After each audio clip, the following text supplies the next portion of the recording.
Yeah, so we should be live now and on screen. Hello, dearest participants. Can you guys see us and hear us? If yes, just post a plus in the chat so that we can make sure that we are seen by everybody here. Well, at least I can see and hear us.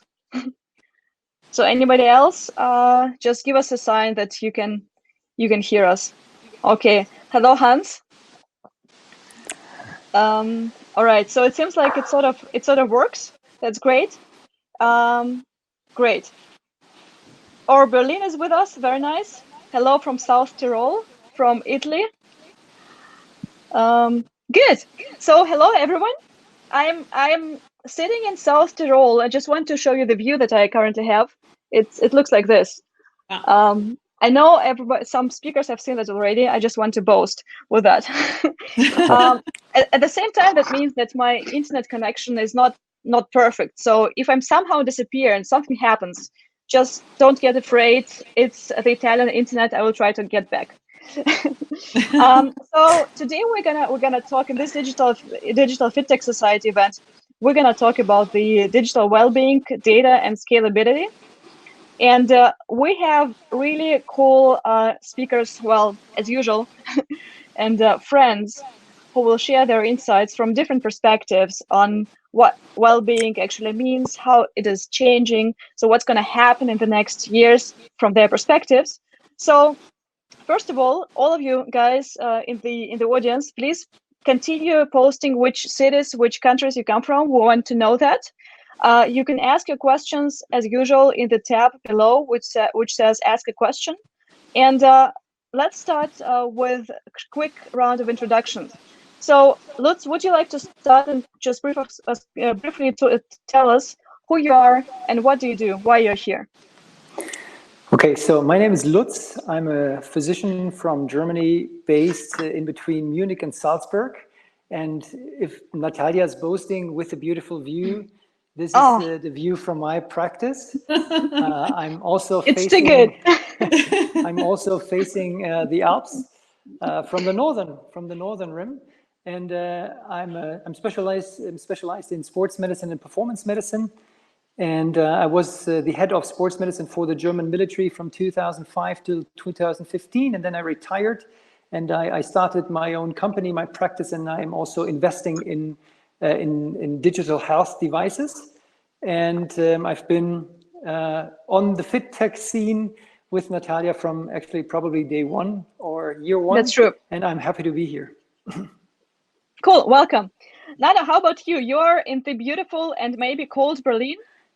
No ways. I'm in the capital. It's sun shining and it's so far away to show you the picture.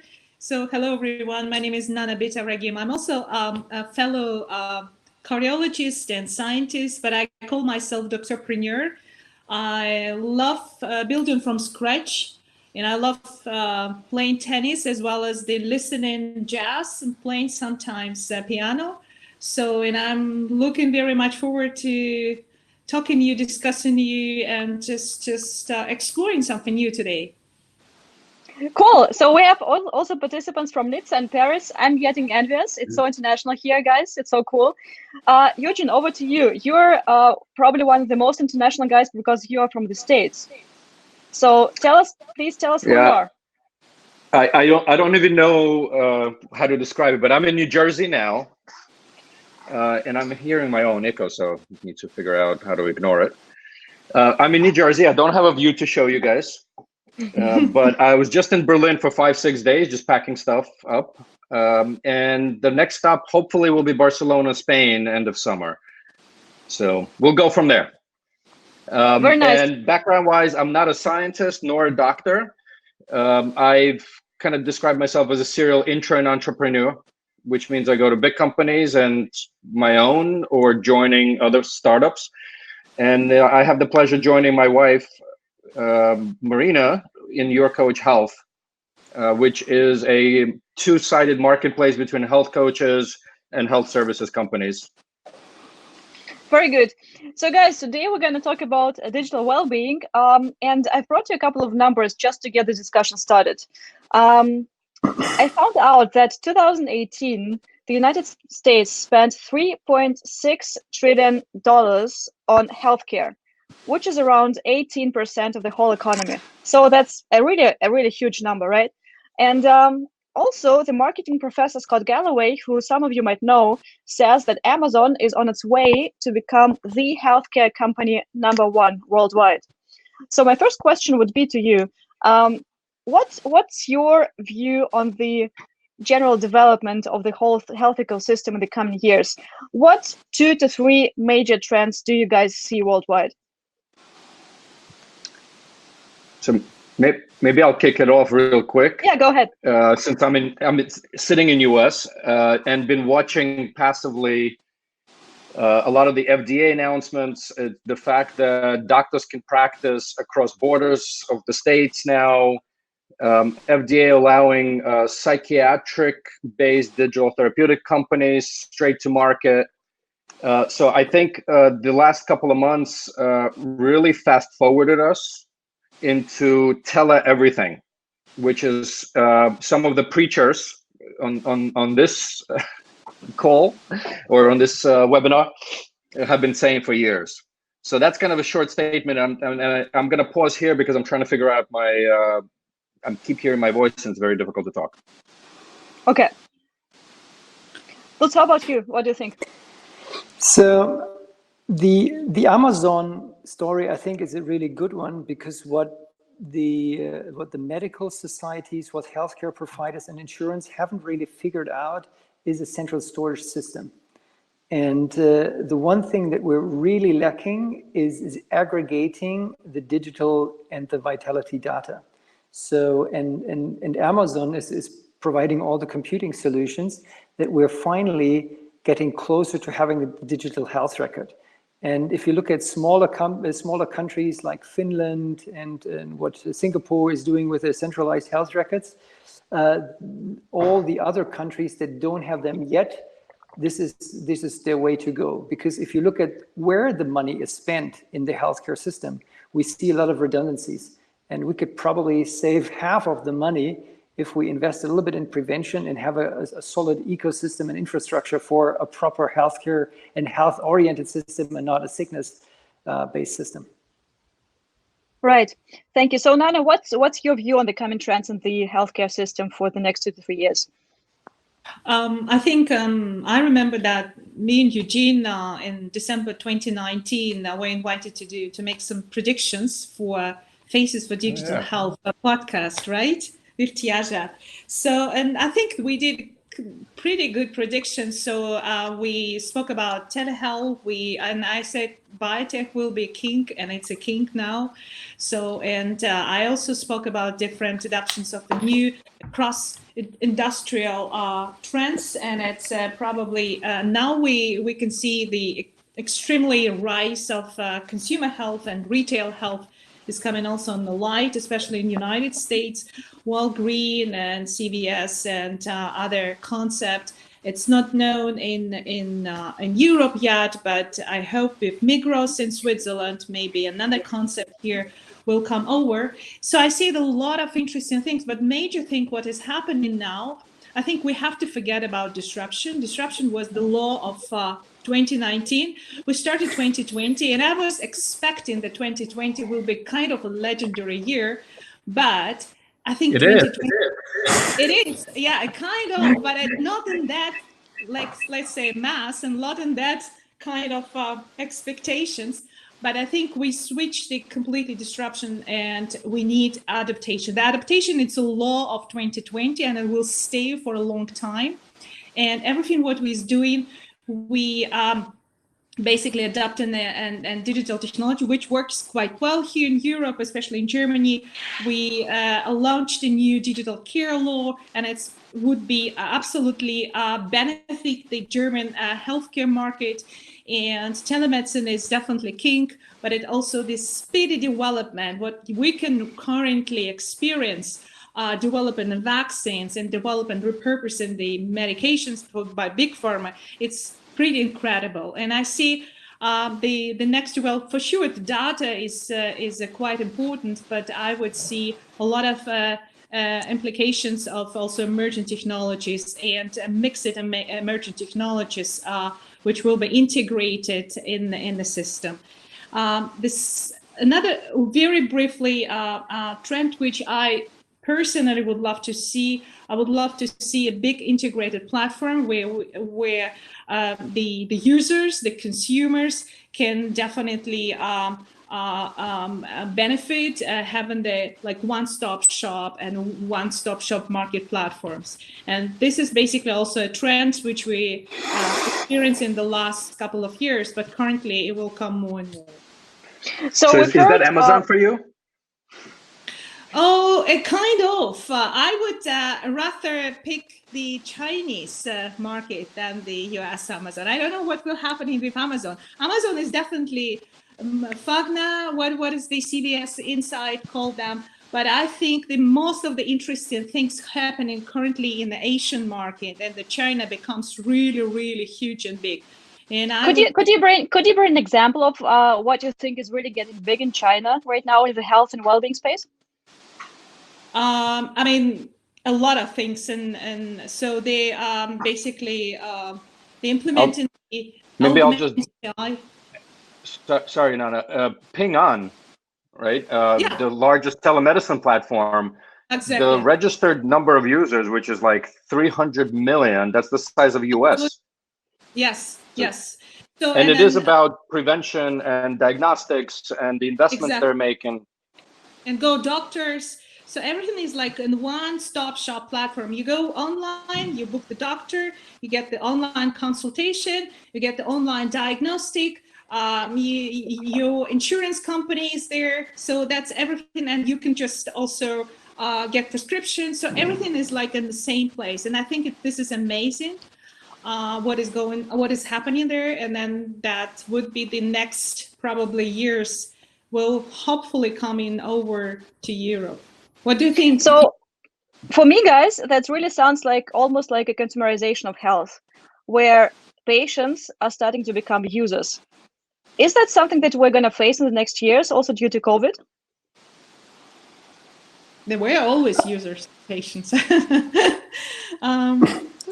I think finally the patient is getting the story that he is right now powerless in the healthcare sector, that actually they keep data behind the user's back, and now we actually encourage them to be empowered. So you need to be responsible for your own health and well-being, and we can only recommend you to keep your own data stored wherever you want to store it right now. And it's a shame that the healthcare providers don't offer these solutions yet. Yeah. Also, in kind of a new trend, and Accenture published that in the middle of the COVID pandemic, they performed a kind of survey. They published that in May, that we're talking about the new normal, and the new normal would be called, or is called, a self-care. So we see a lot of switch and attention in the self-care. We see a very conscious choice of consumers, what to eat, how to behave, how to sleep, and so on and so on. And plus, a lot of virtual work and virtual fitness. It's basically was a huge, it gave us huge spike, and it was it gave a huge relief to a lot of the patients who were locked down in definitely. Like in terms of virtual fitness, there's been Peloton users, this bike with live streaming, who just within 3 months they surged, they doubled in numbers, which is just a crazy number, right? And of course we cannot, like, in my opinion, my humble opinion, we cannot divide patients and users, as you said, Nana, because these are all normal people. And the question is, like, how much do you think the COVID outbreak will change the behavior of users who are ultimately also patients? Maybe I'll chime in, but very quickly, I think, while I'm not a behavior specialist, it's anywhere between 30 to 66 days on behavior change, right? And building habits. And what I think all of our hypothesis was that people are stuck at home, to your point, whether it's Peloton or, doing yoga every day, whatever your choice is, that you would get into that habit. I think the question for me is, and I don't have that data, and maybe you guys do, out of the Peloton users that subscribed, it's almost like the gym January peak. How many actually stick to that, right? On that's on one side. On the other side, I think to kind of answer your question from earlier, health consumers, and that to me covers patients and healthy non-chronic disease management individuals.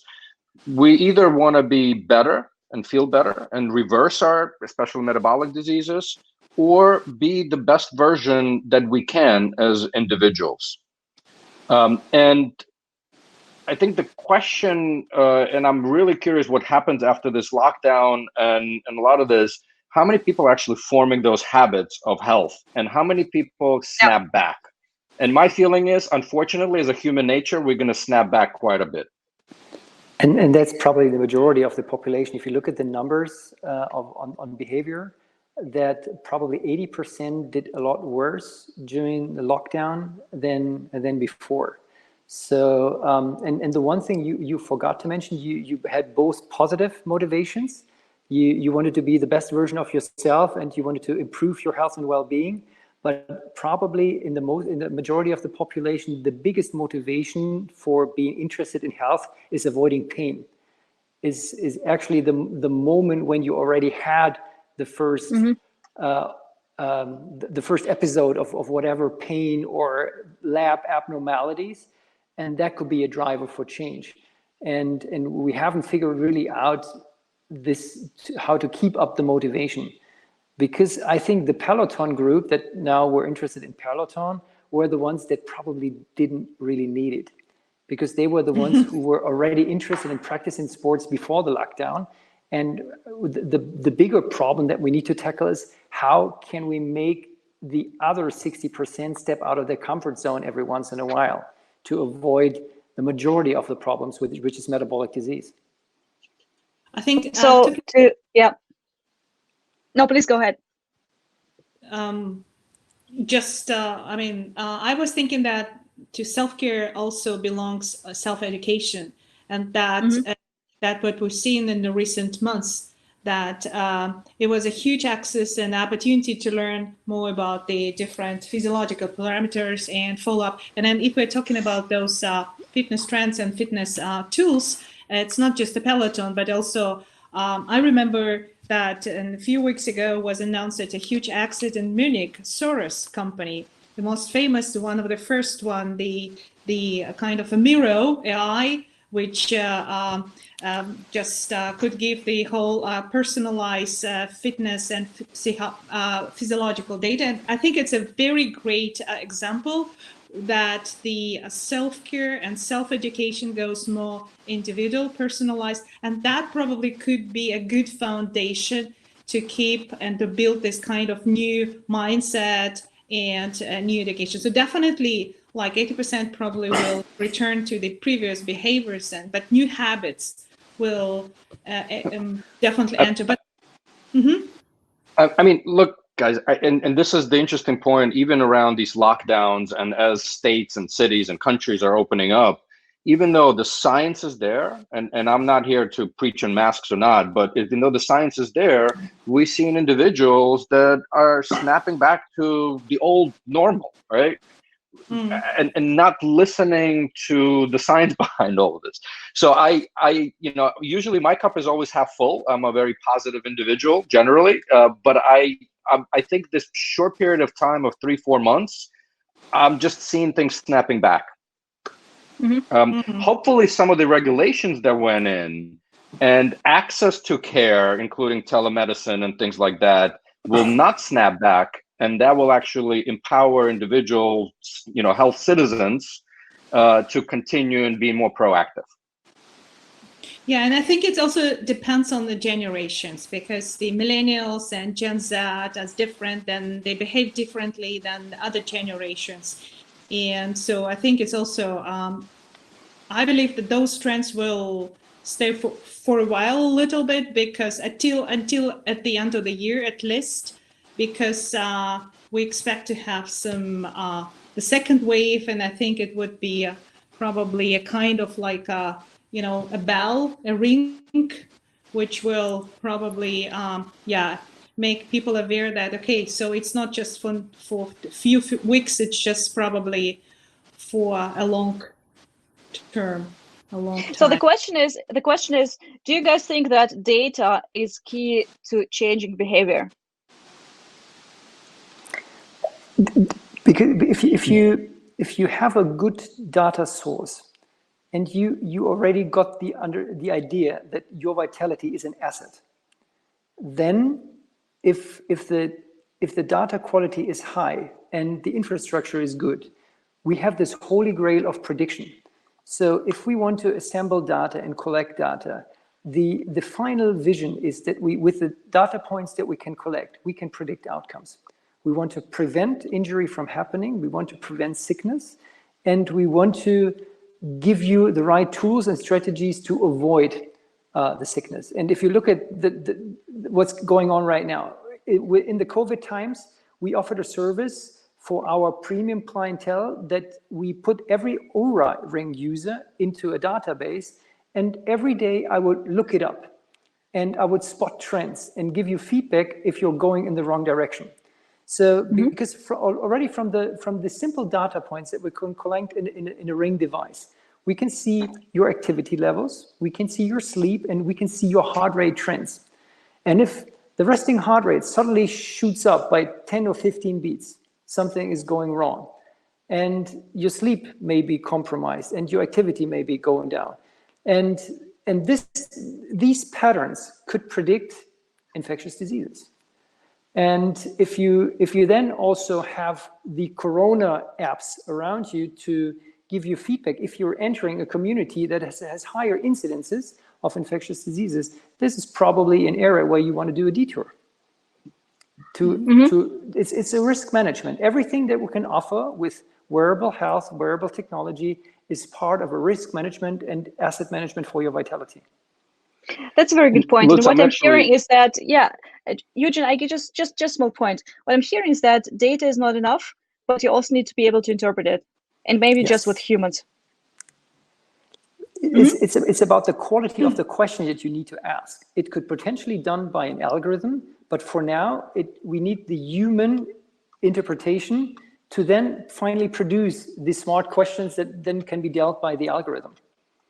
Because in the COVID time, we actually, when I rang them up, when I spotted these patterns that could be of infectious diseases, 75% of the cases was not Corona, it was alcohol abuse.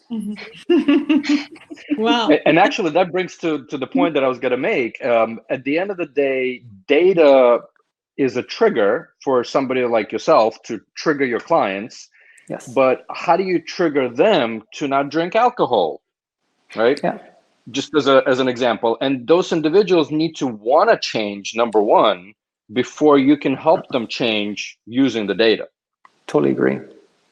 So, and not to, this is not around, but, we kind of look at, health coaching techniques and motivational techniques and behavior modification techniques, and still with a human being as one key component of that. But obviously triggered and driven by data-based decision. Yeah.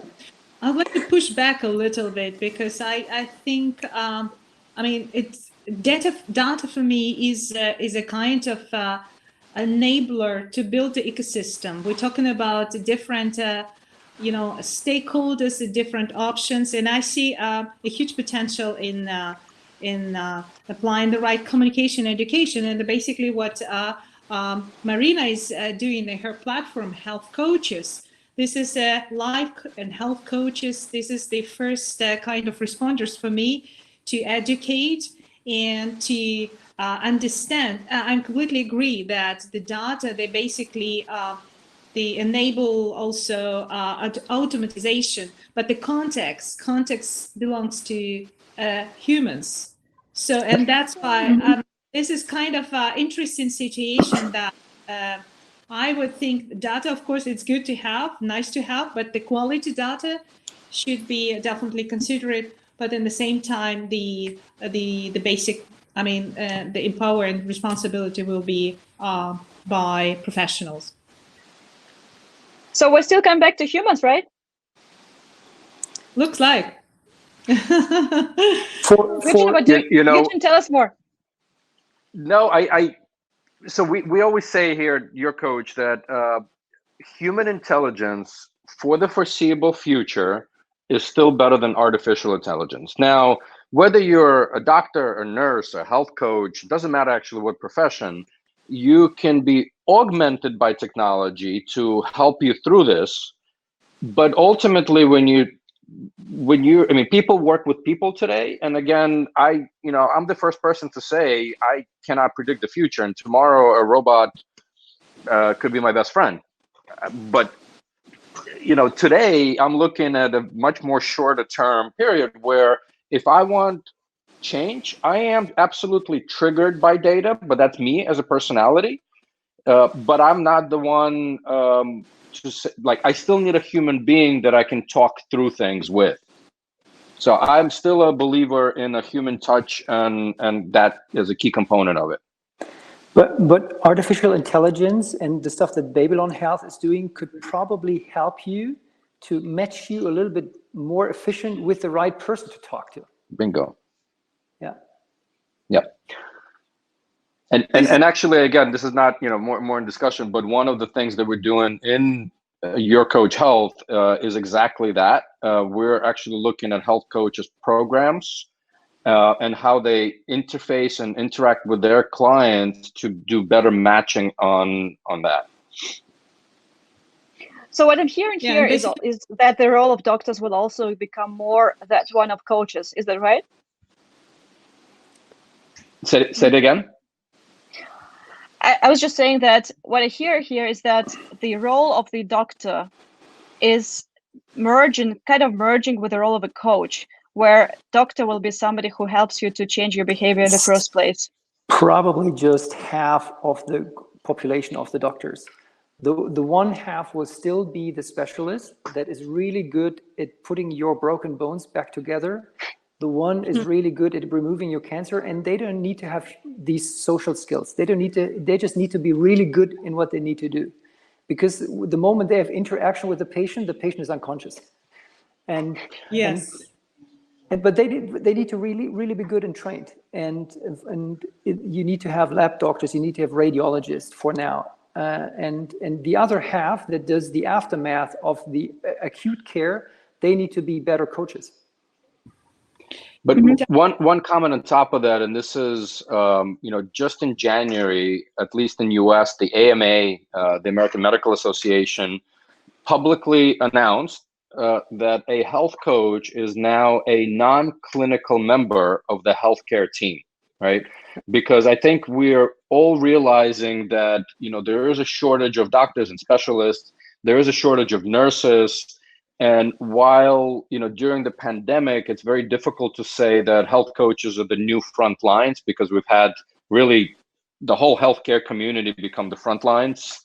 But in a kind of the new normal, and as we sort of start managing this pandemic better, the health coaches are becoming the front lines, right? Yeah. To understand your behaviors, motivations, enabled and augmented by technology. And this is now actually a reverse learning, that now the first world is adopting strategies from the third world. Because for Germany right now, we've been discussing the implementation of community health workers. That's something that were active in Africa with the help of AMREF for quite some time. They've been super successful in educating rural communities on like these basic principles of hand washing and hygiene and whatever. And now we did the first batch of community health workers for the German military. And the German military was kind of laughed at, but when they had this big outbreak last week, they were the first ones they were deployed, because usually one of these local health authorities could deal with 50 infectious patients at a time. And now you face 1,500 in 2 days. And now that's going to be a big aftermath. Nana, you want to add something? Who? Me? Yeah. I was just thinking, I was listening to you guys, and then I was just thinking that definitely doctor will be always doctor, definitely. But I think the current generation, the next generation, they have to be trained in the different ways. And then I think it would be absolutely important to include the training in artificial intelligence to understand the role, how to understand the implications, and that's kind of training we're missing. I think last week was published a fantastic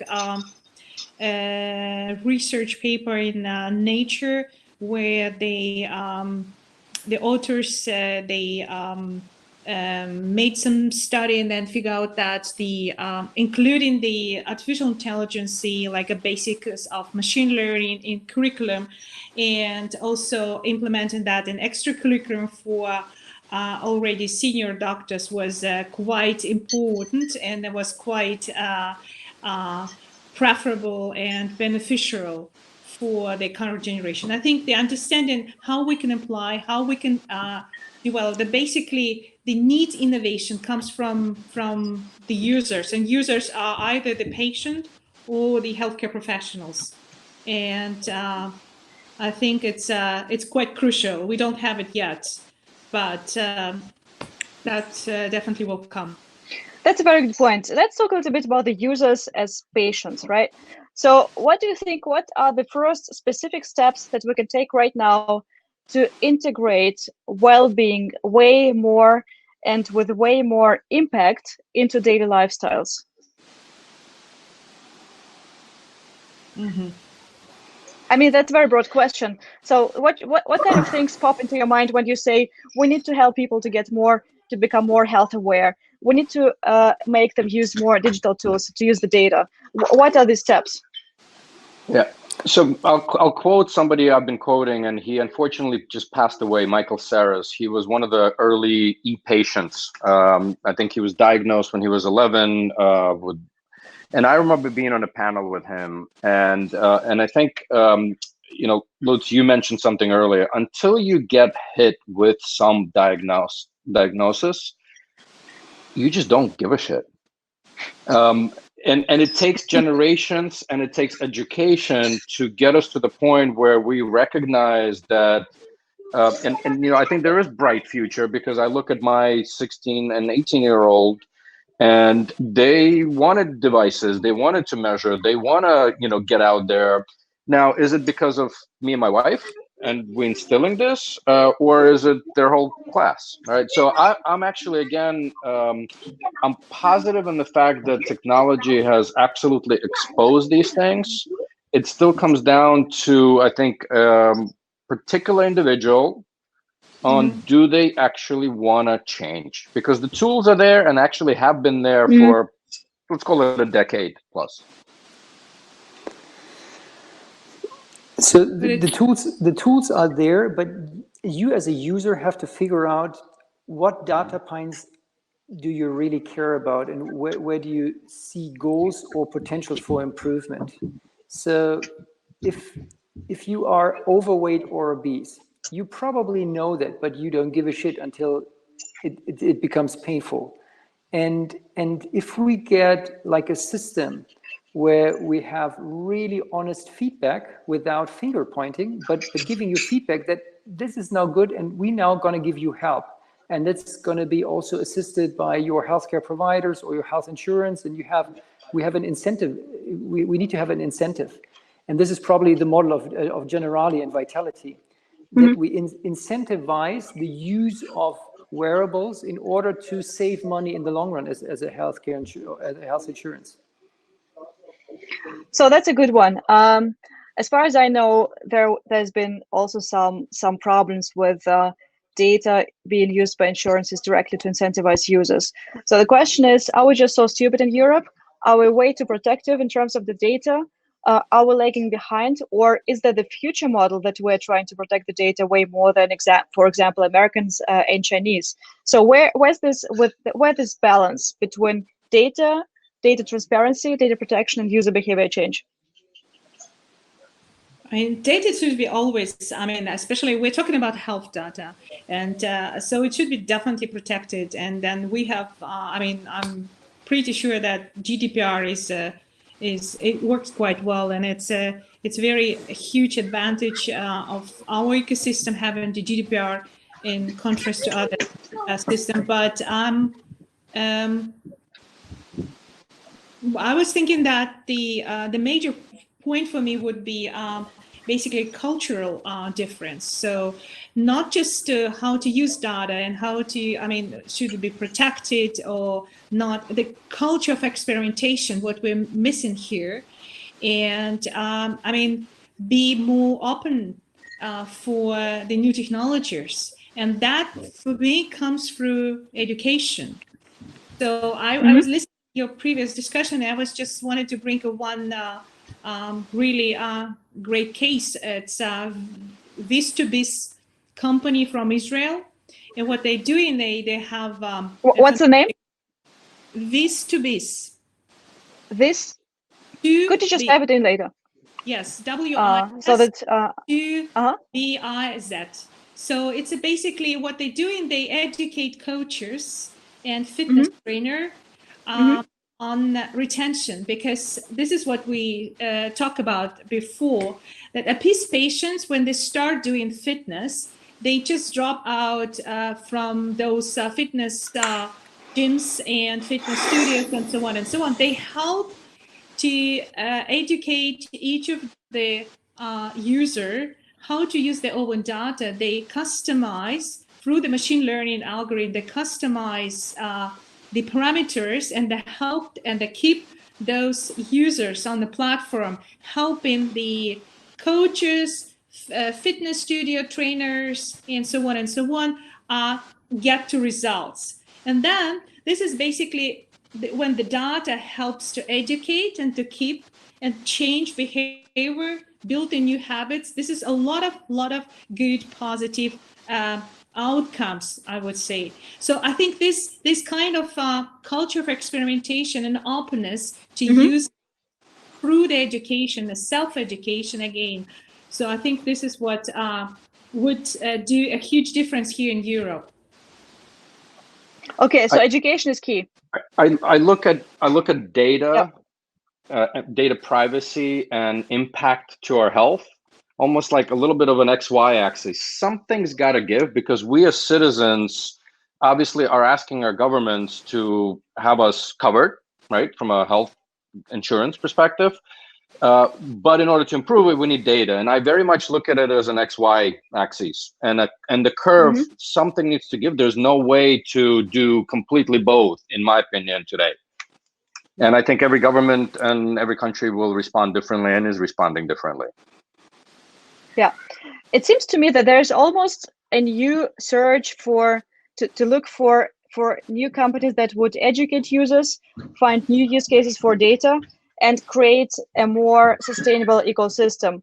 So the question is, do you guys see a wave of new startups getting into this space to educate users and to help them use their data more wisely? Maybe I'll just kick off. Yeah, sure. Go on. I see that it's not just the role of the startups. I see that for me, ecosystem is a different stakeholders, and I would love to see more integrated platforms. I mentioned before, but from that point, more partnerships between the corporates and the startups, and really in the partnerships on the level where the both stakeholders benefit from know-how. So it's a kind of win-win situation, not just in one way, providing know-how. And then the second point, that it's also in that partnerships, it should be included definitely the healthcare providers and the users. So, and those kind of systems I would see as a complete ecosystem. So not just the startups, for sure the startups, they bring know-how, but corporates, they doing also a lot of interesting, they developing a lot of interesting concepts. So it's a different way. But if you look at the medical industry and the industrial complex, it's a very conservative one. And it takes some startup ecosphere to change this paradigm. And one of the good examples in Germany is a startup called Lycon. They're specialized in blood analysis and also, as of last year, also DNA analysis. And if you look at a feedback sheet from a traditional lab corporation, you get like all your values really boringly underneath each other without any context. And what do we do with the data points? And now you have Lycon, a startup that comes with a platform. You log onto your website, you see your lab results, and for every marker, you get an explanation. What the hell does this abbreviation stand for? And how can I positively influence it, bring it up or bring it down if I need to? And this is something that's, you find these examples in almost every area of the medical complex. So we need a lot more good infotainment and empowerment for our patients. I think that's a very good keyword: entertainment, empowerment, education. Yeah, and it's the entertainment. I think it's the entertainment aspect. If you're too boring and if you're too science oriented, you probably lose them quite early on. It has. That's the true art in medicine, is breaking down information and simplifying it to a point where it doesn't become stupid. So Lutz, everything needs to have a TikTok then. Medical TikTok. Yeah. Not bad, not bad. Yeah. Probably. Yeah, I mean, look, we're all used to the Instagram feeds and highly visual. And honestly, I mean, as human beings, how much data can we really process, right? So I think making it actionable, easy, and what is my next step, whether it's now or in the next hour. So we are becoming kind of robots then. Yeah. And then we have to be also very conscious how much time we consume in this spending on all those platforms, because this is also kind of digital well-being when we just getting addicted to those kind of things. But my point with the startups was I don't want to see startups as just like young, cool companies. I want to see startups as a really equal player in this ecosystem. For me, because I think it's very important to have, a different view on the startups and accept them as the equal and the same player. And then last point, I think the very good stuff was happening all over the world as a concept of company building, where we have, it's end-to-end solution, where we have new ideas which were born by different stakeholders, users, consumers, and the ideas will be facilitated and built it as a prototypes, and then the first products, and will be at the end is industry or corporate, so investors who will definitely implement, apply, acquire those kind of products. And this process will definitely catalyze and the whole process of from starting with the idea and bringing it to the right customer users. And also the next challenge that we're facing is personalization. We know from cancer treatment that it has to be highly personalized. But if you look at the general field of medicine, we still give everybody 500 milligrams of aspirin. If you're a 40 kilo girl or a 110 kilo male. And in most of the cases, it's probably ridiculous to give the same dosage to everybody. And I'm invested in a startup that does electrocardiograms for 24 hours or 72 hours. And with the help of What's the name? It's called Nambaya. And what we do is we could personalize your blood pressure medication, because we can see from the EKG and HRV diagrams when your blood pressure medication is washing out during the night. And we probably need to change the strategies when you take your medication and what is the medication for the right person. And now technology is finally giving us the ability to fine-tune the medication dosage. Yeah, we've seen a lot of those startups in Europe also. So do you guys think that Amazon, which has lots of data about our behavior and how healthy we actually are, and if we are making healthy choices or not, do you think if Amazon would launched a wearable, which would be based on the whole data that Amazon has anyways, do you think there's going to be a hit in the market? And the adoption will be high?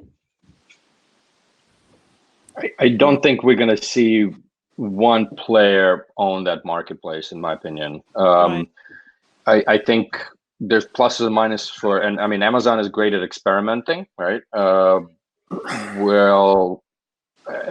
what we're seeing is actually some of the incumbents. I mean, if I look at just CVS Health, right? I mean, they've been really marching along between their retail and e-commerce and pharmacy benefit management. So I'd say, some of the incumbents are really catching up as well. Yeah. And I don't think that Amazon will be just alone, because Apple and other big tech companies. So Facebook definitely is interested very much in this area, especially clinical trials, entering clinical trials area. Maybe adoption will be great, but I'm not sure that it's would be just only one player. I completely agree with. And we have some really famous failures. If you look at Microsoft Health Vault, they had a pretty good wearable device. They had a pretty good vitality infrastructure, and it was a failure. Had to be taken off the market. Google Health also was not going super great. And as you said, perhaps there is a TikTok in medicine coming along the corner that has like 350 billion downloads in one quarter. Yeah, it's still digital health. It's still hype, I think, and that's I think a lot of corporates and industry, the industry basically different one, pharma, medtech, they have definitely not clear strategy what to do and how to implement, how to use this all data. That's the process, is a learning process, what we currently observe. And I'm really curious what's coming out of the Project Baseline by Verily. So what this Google spin-off is coming up with, is there any added value by screening your vitality data as a baseline and then see the data trends deviating and then judging your health and vitality based on this? Yeah. I would like to bring one question from the audience. Unfortunately, I cannot see the name, but the question is, what can we learn from the success of the Corona app for other fields in healthcare and relevant digitization approaches? And maybe the first question is, do you guys think that Corona app is successful? Eugene, in Germany, we've just launched the Corona app for the German market. So what do you guys, what's your guys' take on it? I think it's a great thing. I mean, definitely we need it, and 15 million, I think 15 million downloads within the 72 hours. It says something. It was a lot of controversial, a lot of misunderstanding, first of all, and then misinformation about that. But the tracing, it's a basics, and it works in China, it works in Asian market. And it's just the question of adaptation. I think it's something that we have to have it, and we will have it for a while for any other cases. And I'll be very brief, since I have not downloaded and I was in Berlin for 6 days just to pack up my stuff. I think there was obviously a trigger, and the trigger is the control of the pandemic. And so when that trigger from a human behavior perspective, 15 million Germans downloaded it. When we're talking about health and well-being, where to a certain extent that's optional, even though it shouldn't be, I think the patterns are different. Yeah.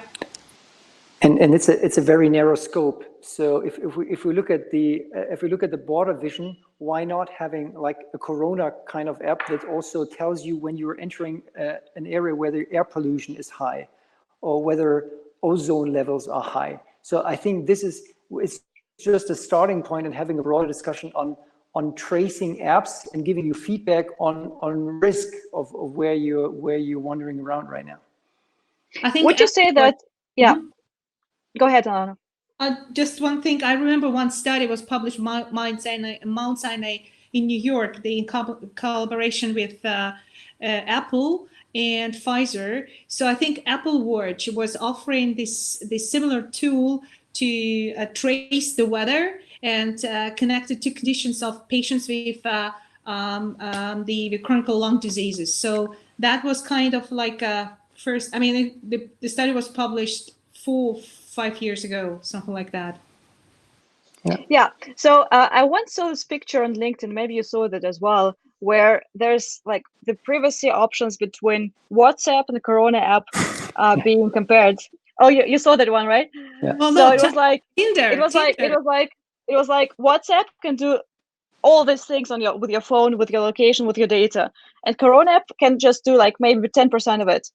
And the question was like, so do you guys still question whether you should install Corona app or not? Yeah. So do you guys think that this kind of data privacy and transparency is the new way to handle health data and all different kinds of data related to health and like very sensitive issues?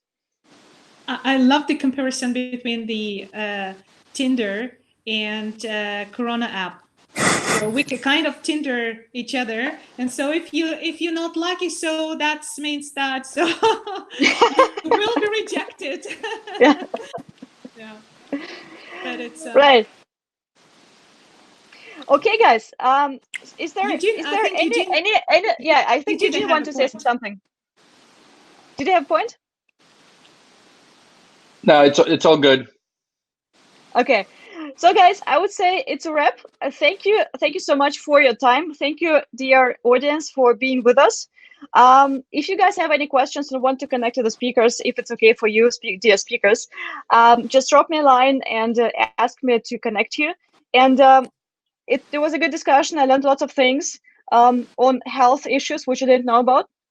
So have a great evening, and we'll connect digitally in the next weeks again. Thank you.